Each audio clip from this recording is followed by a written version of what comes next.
Welcome to tele चस्का सारूजा। और सारू की कहानी आज एक नए मोड़ पर पहुंच गई है। शहर की चकाचौंध और झूठे रिश्तों से दूर जब सारूजा ने अचानक निर्णय लिया कि अब समय आ गया है सच बताने का, तब पूरी कहानी ने नया रुख पकड़ लिया। उस सुबह का दृश्य कुछ ऐसा था जब सूरज की हल्की किरणें खिड़की से छनकर कमरे में गिर रही थीं और सारू अभी भी अपने बीते दर्द से जूझ रही थीं। अनिका की चालें, तारा का गुस्सा और वेद का मौन, सब कुछ उसके दिल पर घाव छोड़ गया था। तभी दरवाजे पर दस्तक हुई और सामने थी सारूजा, वही महिला जिसने सारू के जीवन में बचपन से लेकर आज तक एक मां की तरह साथ निभाया। लेकिन इस बार उसकी आंखों में कुछ अलग था, जैसे वो कोई गहरा रहस्य समेटे बैठी हो। सारूजा ने बिना कुछ कहे सारू का हाथ थामा और बोली, चलो, आज तुम्हें तुम्हारे अतीत से मिलवाने का समय आ गया है। सारू चौंकी, मगर उसके अंदर कहीं ना कहीं यह इच्छा भी थी कि वो अपने जन्म, अपनी पहचान और उन सवालों के जवाब पाए जो उसे सालों से सताते आ रहे थे।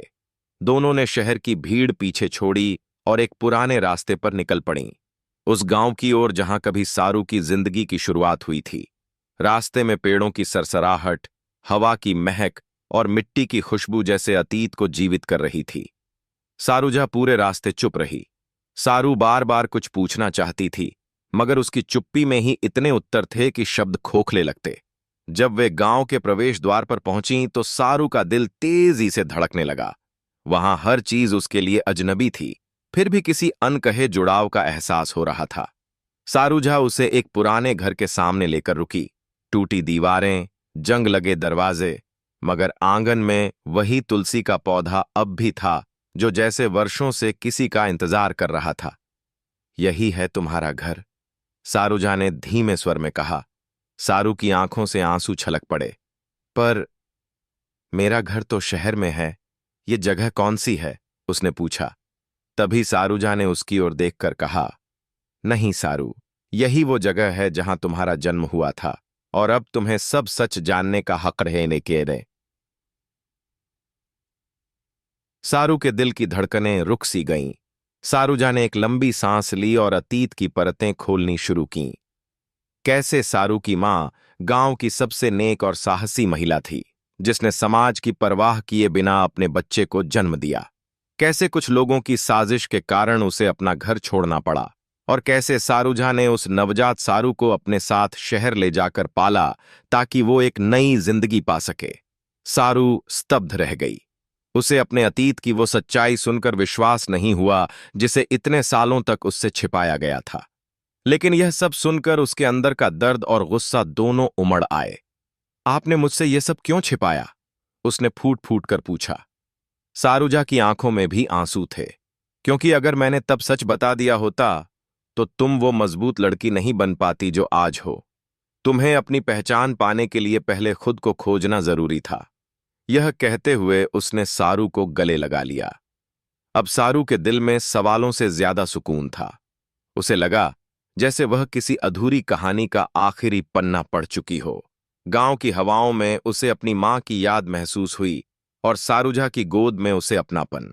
तभी दूर मंदिर की घंटियां बजीं, एक नए आरंभ की प्रतीक।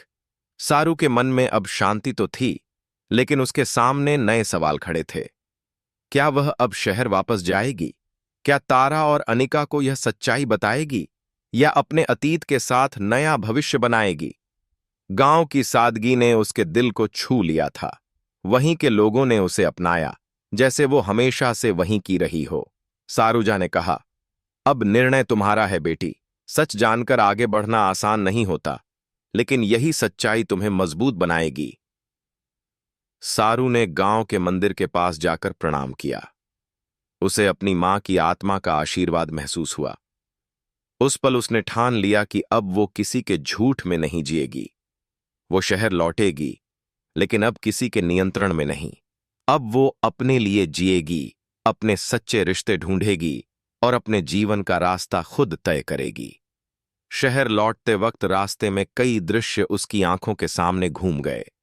तारा का क्रोध, अनिका की चालें, वेद का मौन और वो सारे पल जब उसने अपने दिल की आवाज दबाई थी। अब नहीं, अब सारू ने अपने दिल की सुनने का फैसला किया था। शहर लौटकर सबसे पहले उसने तारा से मुलाकात की। तारा ने उसे देखकर कहा, तुम वापस क्यों आई? सारू ने शांत स्वर में कहा, सच के साथ। फिर उसने धीरे धीरे सब बताया, अपने गांव की कहानी, अपनी मां की सच्चाई और सारूजा की कुर्बानियां। तारा की आंखों में भी नमक भर आए। उसने पहली बार महसूस किया कि सारू केवल एक बहू नहीं, बल्कि एक औरत है जिसने अपने अस्तित्व की लड़ाई जीती है। अनिका को यह सब सुनकर झटका लगा। उसकी सारी साजिशें बेकार हो गईं।